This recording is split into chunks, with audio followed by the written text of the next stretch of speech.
बिस्मिल्लाहिर्रहमानिर्रहीम। अस्सलाम वालेकुम नाज़रीन, आप यूट्यूब चैनल देख रहे हैं। मैं इमरान खान हूँ। ये वीडियो जिस वक्त आप देख रहे हैं तो 25 नवंबर की सुबह है और काफ़िले रस्ते में है। कौन कौन कहाँ पहुँचा है और सूरत हाल क्या है, ताज़ा तरीन सारी अपडेट्स मैं आपको बता देता हूँ। लेकिन पहले आप ये देख लें कि हुकूमत के कैंप में कितनी खलबली है। सारी रात कोई सो नहीं पाया और बहुत ज़्यादा परेशानी है। जो हुकूमती लोग हैं या हुकूमती जमातों से जिनका ताल्लुक़ है, वो लोग इवन हमसे रब्ता करके पूछ रहे हैं कि आपको क्या लगता है कि पाकिस्तान तहरीक इंसाफ की हिकमत अमली क्या है। यानी उनके पास अब कोई क्लू नहीं है, उन्हें समझ नहीं आ रही कि निपटना कैसे है या अब करना क्या है।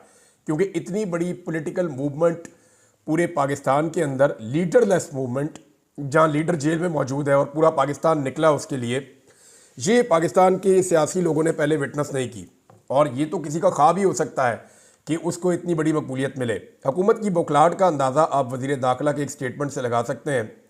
मोहसिन नकवी का स्टेटमेंट है कि आज़ाद कश्मीर का कोई शहरी आईनी पाकिस्तानी शहरी नहीं है। इसका किसी इंतशार में शामिल होना, दहशतगर्दी में शामिल होना है। ये इतना बड़ा ब्लंडर किया है ना कि पाकिस्तान का 70 साल का नैरेटिव उड़ा के रख दिया इस शख्स ने। कायद-ए-आज़म मोहम्मद अली जिन्ना ने फरमाया था कि कश्मीर पाकिस्तान की शारग है। ये उस नैरेटिव को उड़ा दिया है।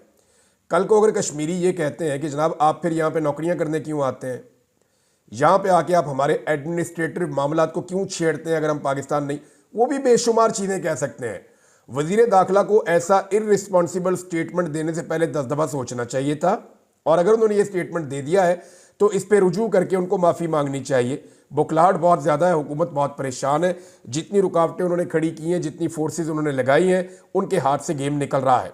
कौन कहाँ पहुँचा ये बताने से पहले मैं आपको ये बता दूँ कि ओवरसीज़ पाकिस्तानियों ने जो तारीख रकम की है उसमें कनाडा और अमेरिका के शहरियों ने भी अपना हिस्सा डाल दिया है। इससे पहले ऑस्ट्रेलिया ने, न्यूजीलैंड ने, जापान में, और जब आप जाते हैं यानी यूरोप की तरफ तो यूरोप के तकरीबन तमाम ममालिक ने। लेकिन जो बड़े एहतजाज हुए मैं उनके नाम ले लेता हूँ।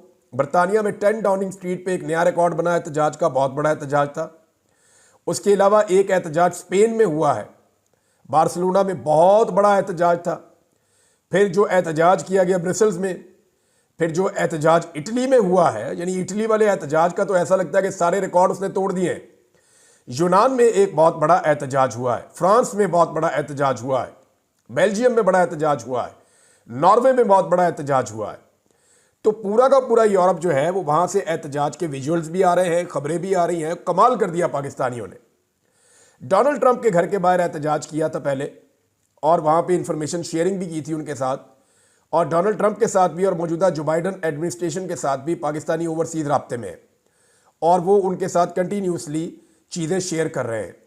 दूसरी जानिब वाशिंगटन डीसी में, यहाँ पाकिस्तान तहरीक इंसाफ जो है उसका असर रसूख उतना ज़्यादा नहीं था, ये मानने वाली बात है और ऐसा पहले भी हो चुका है कि वहाँ कंट्रोल कर लिया जाता है। वजह यह है कि वहाँ पे जो पाकिस्तानी एम्बेसी है उसका बहुत असर रसूख है, वहाँ पे पाकिस्तानी इंटेलिजेंस एजेंसियों का भी असर रसूख है, और वहाँ के जो ओवरसीज़ हैं वहाँ अक्सर हम देखते हैं कि वो चीज़ नहीं हो पाती। लेकिन वहाँ पे भी बहुत बड़ा एहतजाज हो गया डीसी के अंदर और बड़ा तगड़ा एहतजाज हुआ है। लेकिन अमेरिका का जो सबसे बड़ा एहतजाज हुआ वो न्यूयॉर्क टाइम्स स्क्वायर में हुआ। यहाँ पे पाकिस्तान तहरीक इंसाफ ने झंडे गाड़ दिए, बहुत बड़ी तादाद में पाकिस्तानी निकले। तो ये जो ओवरसीज़ पाकिस्तानियों ने किया है ये पाकिस्तान तहरीक इंसाफ के लिए और आम पाकिस्तानियों के लिए ताज़ा हवा का झोंका है। ओवरसीज़ पाकिस्तानी जिन्हें वोट का हक नहीं मिलता लेकिन वो पाकिस्तान का हक अदा कर रहे हैं कि पाकिस्तानियों को जो पाकिस्तान में रहते हैं हमने रूल ऑफ लॉ लेकर देना है, जमहूरियत लेकर देनी है, आज़ादी इज़हार राय लेकर देनी है, हमने उनको उनके बुनियादी इंसानी हुकूक लेकर देने हैं, जुल्म जबर और फस्तायत हमने पाकिस्तान से फाशिज्म ख़त्म करवाना है। तो ये जनाब ओवरसीज़ पाकिस्तानी झंडे गाड़ रहे हैं पूरी दुनिया में और पाकिस्तान के हक में एक तहरीक चला रहे हैं। इसके अलावा जो ओवरसीज़ पाकिस्तानियों में, मैं एक वाक़या भी आपको बता देता हूँ। जब बार्सिलोना में आज से 1 महीना पहले पाकिस्तानियों ने एहतजाज किया तो शहबाज गिल वहाँ पे गए हुए थे। तो शहबाज गिल साहब को मिलने के लिए कुछ इंटेलिजेंस के उनके बंदे आ गए होटल में। अब यानी इस तरह बंदा अगर हो तो उसको परेशानी तो हो जाती है कि ये क्या हो रहा है। तो शहबाज गिल ने जब उनसे बात की तो उन्होंने कहा जी हम जानने आए हैं कि आप कौन हैं और ये इतने बंदे आपने कैसे निकाल लिए, इतने लोग कैसे एहतजाज करने के लिए यहाँ पे स्पेन में निकल आए। तो शहबाज गिल ने उनको सारी स्टोरी बताई। उन्होंने वो इंटेलिजेंस रिपोर्ट जो है वो अपनी हुकूमत को भेजी। उनकी जो वजारत खारजा है उन्होंने शहबाज गिल साहब को बुलवाया। शहबाज गिल साहब से उन्होंने मैड्रिड में मुलाकात की। तो जब शहबाज गिल साहब ने उन्हें सारी चीज़ें बताई तो उन्होंने कहा आपको हमें आगाह करना चाहिए इन चीज़ों के बारे में, इतना सेंटिमेंट है ओवरसीज़ पाकिस्तानियों का, तो हमें पता होना चाहिए था। तो इन्होंने कहा जी कि आप हमारा साथ दें। उन्होंने कहा ठीक है, आप दोबारा एहतजाज की कॉल दें, हम आपका साथ देंगे और इस मरतबा आप एहतजाज करें मैड्रिड में। तो थोड़े दिनों के बाद आप ये देखेंगे कि दिसंबर या जनवरी में मैड्रिड में एक बहुत बड़ा एहतजाज पाकिस्तान तहरीक इंसाफ करने जा रही है, अगर उसकी नौबत रही। लेकिन उससे पहले ही ऐसा लगता है कि हालात किसी और सिमत में चले जाएंगे। बैन अवी मीडिया ने इसकी बहुत कवरेज की है, जो कुछ पाकिस्तान में हुआ, पाकिस्तान में क्या हुआ अब तक, कौन कौन कहां कहां पहुंचा, किसने जिम्मेदारी अदा की और कौन लोग नाकाम रहे, ये सारी चीज़ें मैं आपको अब अगले 5-10 मिनट में बता दूंगा।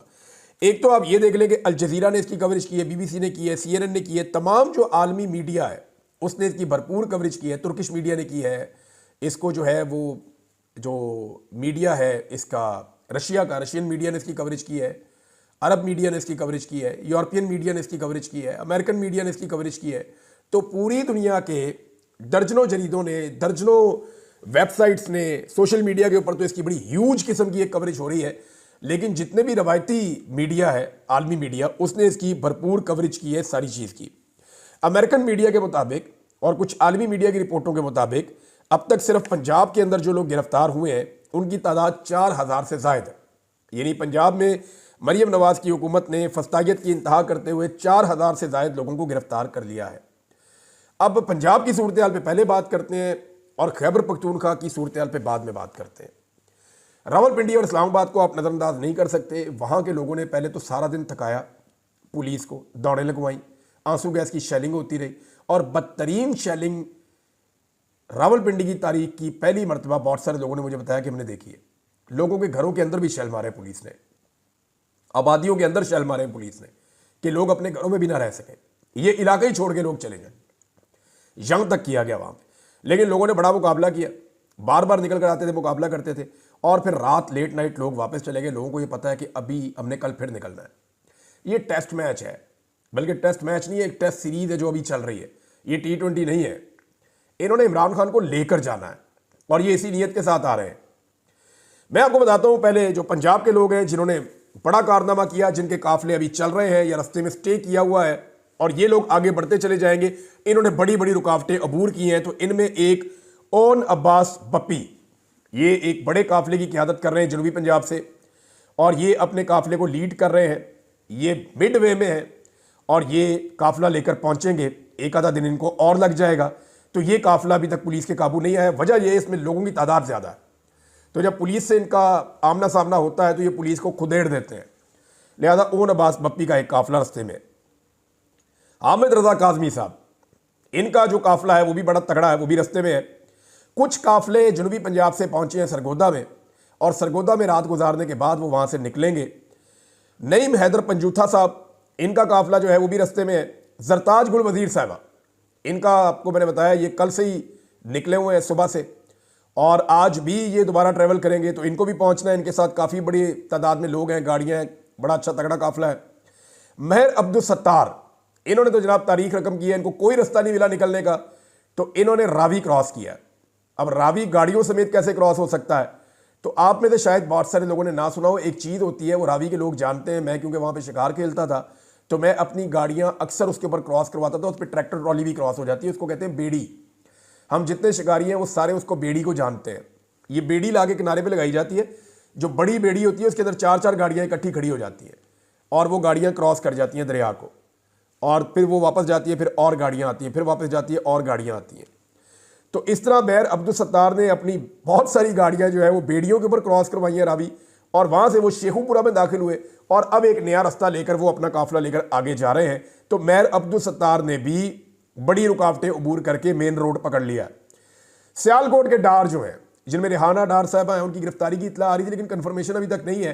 उमर डार और रेहाना डार इसको लीड कर रहे थे और भी बहुत सारे लोग हैं। तो ये काफिला भी रास्ते में है और ये भी कोशिश कर रहे हैं कि किसी तरह पहुंचे। कसूर के अंसारी जो है उनका एक बहुत बड़ा काफिला है, उसके बारे में बताया जा रहा है कि वो भी जोर लगा रहा है, वो वापस नहीं गए लोग।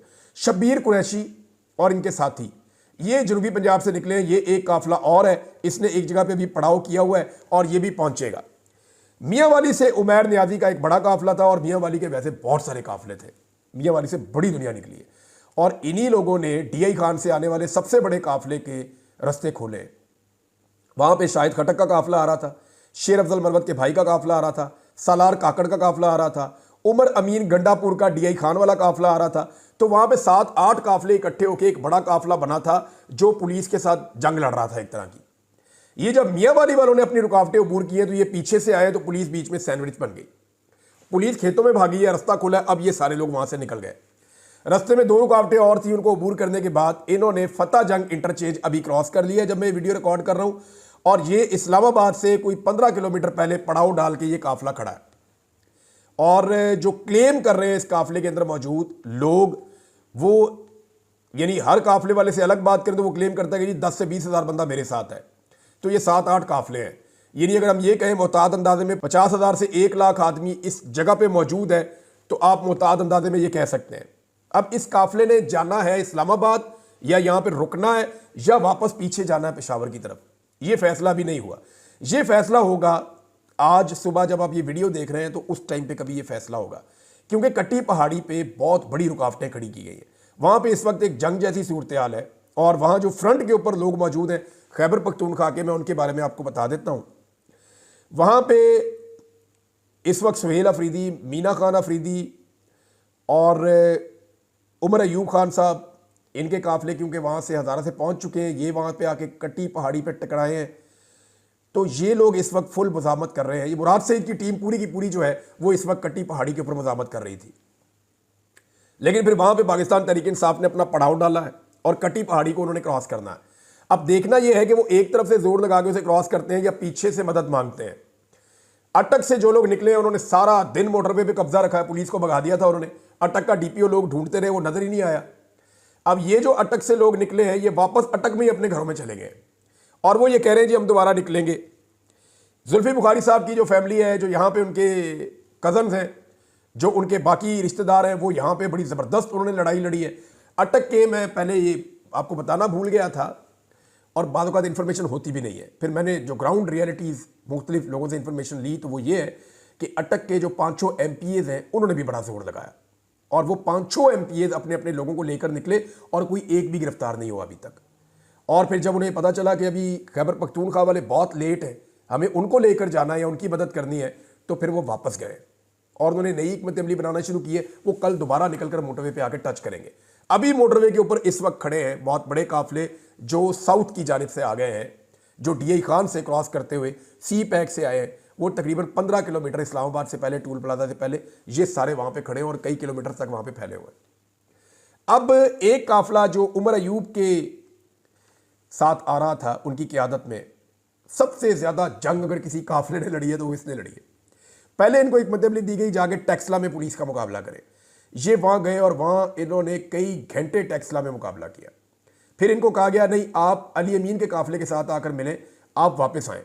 ये वापस आए, हज़ारा मोटरवे से उतरे तो इनको वहां पे गाजी बरोता के पास गालिबन वहां एक बहुत बड़ी मुजामत का सामना करना पड़ा। इन्होंने वो रुकावटें भी तोड़ दी। उसके बाद ये अली अमीन के पास पहुंचे और इस वक्त ये काफिला सबसे आगे था जब ये कट्टी पहाड़ी को जाकर टच किए। तो इस वक्त जो हज़ारा से आने वाले लोग हैं या सुहेल अफरीदी के साथ जो लोग आए, मीना खान के साथ जो लोग आए, इनकी ड्यूटी है, फजल हकीम वगैरह, ये कट्टी पहाड़ी को इस वक्त क्लियर कर रहे हैं, पुलिस को वहां से हटाने की कोशिश कर रहे हैं। तो मैंने आपको उन लोगों के नाम लिए जिन लोगों ने बड़ा ज़बरदस्त परफॉर्म किया है। और अभी ये टेस्ट मैच चलेगा। अभी लाहौर ने निकलना है, अभी फैसलाबाद ने निकलना है, अभी सियालकोट ने निकलना है, गुजरावाला ने निकलना है, अभी तकरीबन दर्जनों शहरों ने निकलना है, क्योंकि लोग इंतज़ार कर रहे हैं कि अगली कॉल क्या आती है और किस तरीके से आती है।